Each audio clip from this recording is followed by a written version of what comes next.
Nagbigay na ng komento ang ilang mga mambabatas dito nga sa patuloy na isinasagawang investigasyon sa Senado ng alleged PDEA leaks.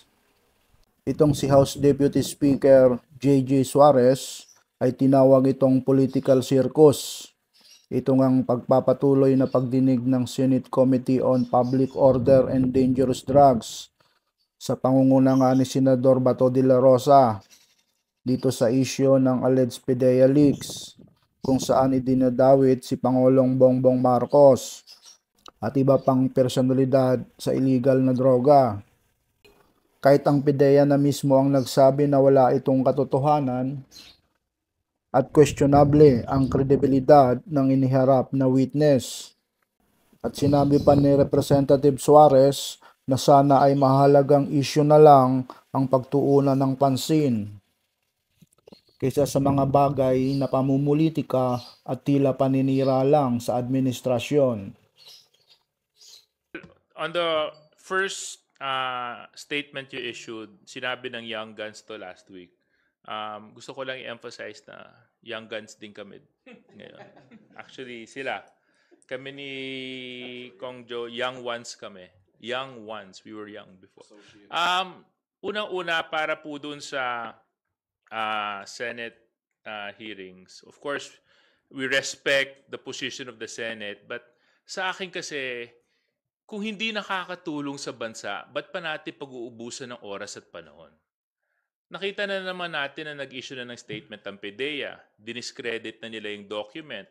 Wala daw katotohanan yon.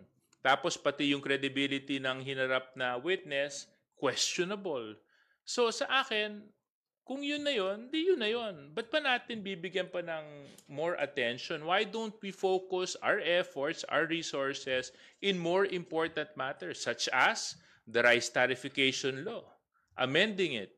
Why don't we focus our attention in going against those price manipulators, those hoarders, those scrupulous businessmen behind the increase in rising prices na nagpapahirap sa buhay ng bawat Pilipino?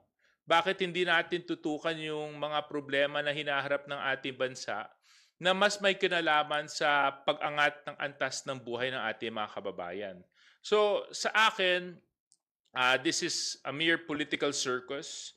I think this is part of a bigger orchestrated destabilization movement against the Marcos administration. And I do hope and I pray to our colleagues in the Senate na let's focus on issues that have more national significance to the lives of the Filipino people. Samantala, sinabi rin ni Surigao del Norte 2nd District Representative Ace Barbers na hindi dapat binibigyan ng halaga ang testimonya nga nitong si dating PDEA agent Jonathan Morales dahil questionable nga ang kredibilidad nito at dapat questionin din kung ano ang kanyang motibo, kung ito ba ay maaring politikal at pwedeng personalan.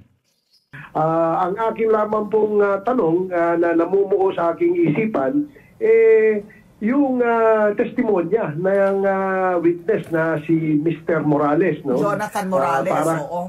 Para kasi sa akin, no, yung kanyang testimonya, hindi dapat bigyan ng weight, no, kasi nga itong credibility nitong agent Morales na ito ay questionable. Why do you say that po? Nakita naman po natin na yung kanyang record, no, sa Philippine National Police, yung kanyang record sa PDEA, in fact na discharged din siya from service because he was charged for extortion, no, in-extort daw allegedly yung suspect na hinuli nila na involved sa droga.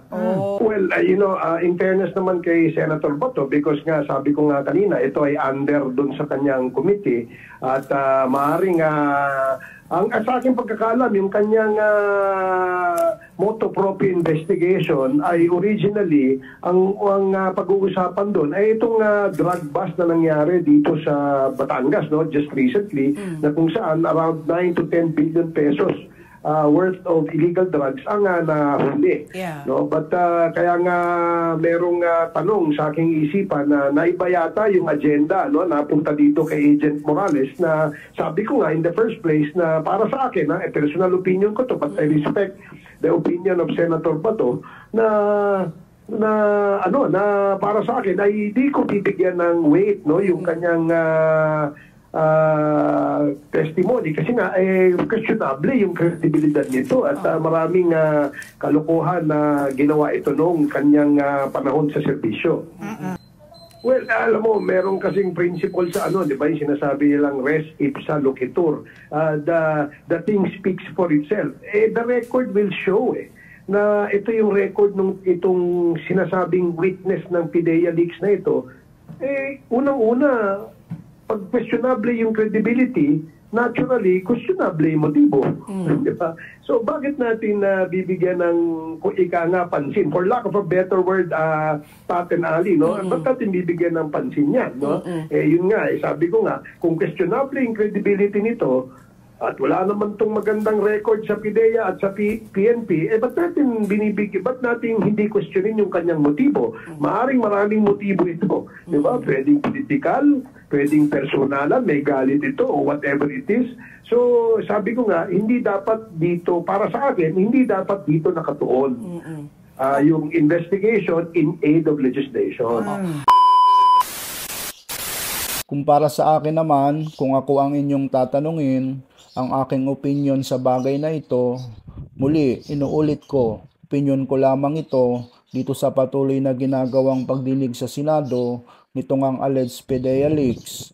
Sa kabila ng itinanggi na ng PIDEA na mayroon silang ganitong dokumento, ito ay pag-aksaya lamang ng oras at resources ng gobyerno.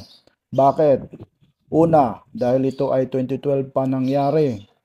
At ang Pangulo ay mayroong political immunity dahil siya ang kasalukuyang nakaupong presidente ng bansa. Pangalawa, questionable nga ang kredibilidad nitong testigo. Pangatlo, may nalabag bang Data Privacy Act o sa unauthorized disclosure of classified documents? Wala, kasi itinanggi na nga ng PIDEA na mayroon silang ganitong dokumento. Kaya bakit dito itinutuon ang investigasyon in aid of legislation? Alam nyo, sa aking palagay, the source of the leak is most probably no other than Mr. Morales. Sa akin kasi, kung hindi nakakatulong sa bansa, ba't pa natin pag-uubusan ng oras at panahon? Nakita na naman natin na nag-issue na ng statement ang PIDEA. Diniscredit na nila yung document. Wala daw katotohanan yon. Tapos pati yung credibility ng hinarap na witness, questionable. So sa akin, kung yun na yun, di yun na yun. Ba't pa natin bibigyan pa ng more attention? Why do